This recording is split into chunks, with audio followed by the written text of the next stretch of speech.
বর্তমানে আমাদের মনে একটি অত্যন্ত পরিচিত জনপ্রিয় প্রশ্ন কি, বাবা ভজন তো করতে চায় কিন্তু ভজনের জন্য যে ইচ্ছা বা আগ্রহ এটি জাগে না কেন?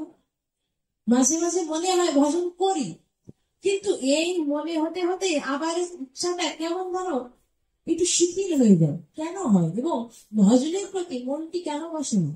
এই প্রশ্নটি আমার মধ্যে বড় আসে। আপনারা ভজনানন্দে মহোজ্জল, আপনারা তো উচ্চ স্তরে ইতোমধ্যেই চলে গেছেন, কিন্তু আমার মধ্যে মাঝে মাঝে আসে পাপির গল্প। তো আমাদের শ্রদ্ধেয় বাবাজি মহারাজ বলেছেন যে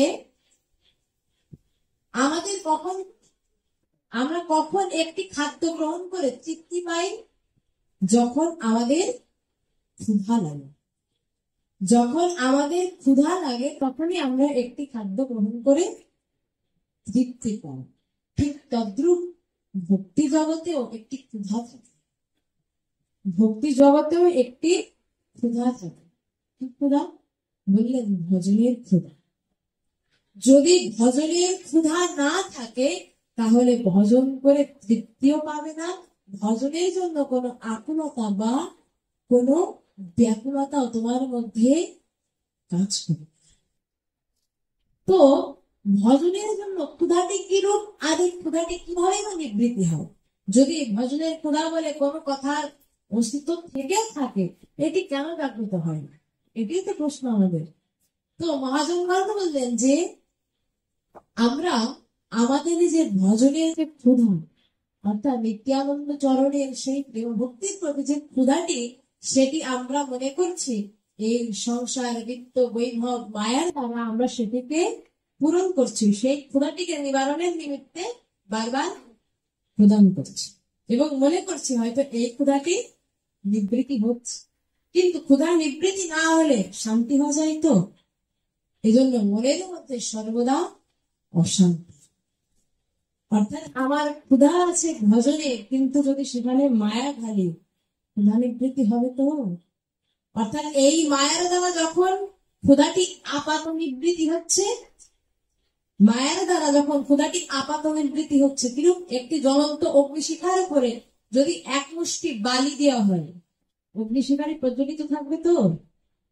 তাহলে সেই অগ্নিশিখাটি চাপা অবস্থায় একটু গরম অবস্থায় থাকবে বটে, কিন্তু সেটি আর প্রজ্বলিত উচ্চ শিখারূপে আর বিরাজমান থাকবে না। ঠিক তদ্রূপ একটি প্রদীপ শিখার নেয় আমাদের ভজন ক্ষুধাটি উপরে প্রজ্বলিত থাকছে বটে, কিন্তু আমরা সেখানে বালি দিয়ে, অর্থাৎ এই সংসারের এই মায়াকে, এই বালিকে আমরা সেই প্রদীপের উপরে দিয়ে দিচ্ছি, যার জন্য সেটি যাচ্ছে আর আমরা কোনো উন্নতি করতে পারছি।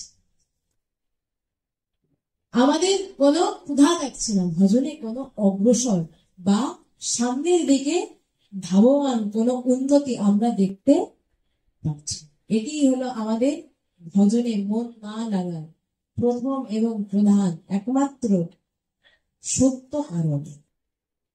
তো আমাদের এই যে ক্ষুধাটি, অর্থাৎ ভজনের যে ক্ষুধাটি, যে এতক্ষণ যেটি আমরা আস্বাদন করলাম, এই ক্ষুধাটি জাগ্রত করার পিছনে একমাত্র ভূমিকা রেখেছিল আমাদের শ্রী গৌরাঙ্গ মহাপ্রভু এবং নিত্যানন্দ সুন্দর।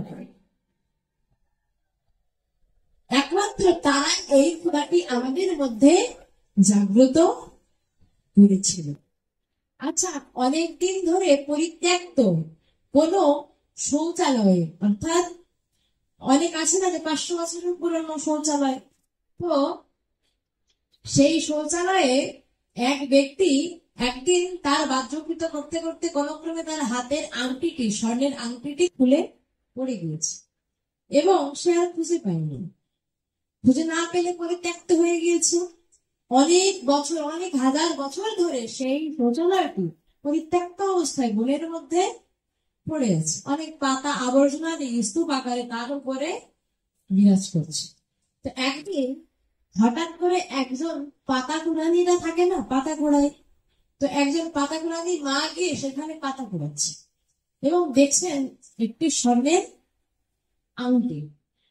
ওই যে স্বর্ণের আংটিটি নিয়ে গিয়ে যদি কোনো স্বর্ণকারকে দেওয়া হয়, অর্থাৎ 500 বছর ধরে পরিত্যক্ত অবস্থায় পড়ে থাকা সেই স্বর্ণ আংটিটি এবং সদ্য আলমারি থেকে বের করা সুন্দর ঝকঝকে স্বর্ণের আংটিতে বের করে দিয়ে বলা হয় যে কোনটির মূল্য অধিক বা কোনটির মূল্য কম, কথা কি যুক্তিযুক্ত হবে? তো অর্থাৎ দুইটি স্বর্ণের মূল্য কি হবে?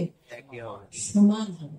অর্থাৎ আমাদের যে সুপ্ত বাসনা, অর্থাৎ আমাদের যে সুপ্ত যে চেতনা, আমরা কোনো না কোনো সময় ভগবানের সেবা তো করেছি, বর্তমানে না হয় তার চরণ থেকে চ্যুত হয়ে বিচ্যুত হয়ে এই মায়ের সংসারে না হয় পতিত হয়েছে, কিন্তু আমাদের পরিচয় তো তার দাস। মহাপ্রভু তো সেই শিক্ষা, সেই সাক্ষাৎকারিতা দিয়েছেন।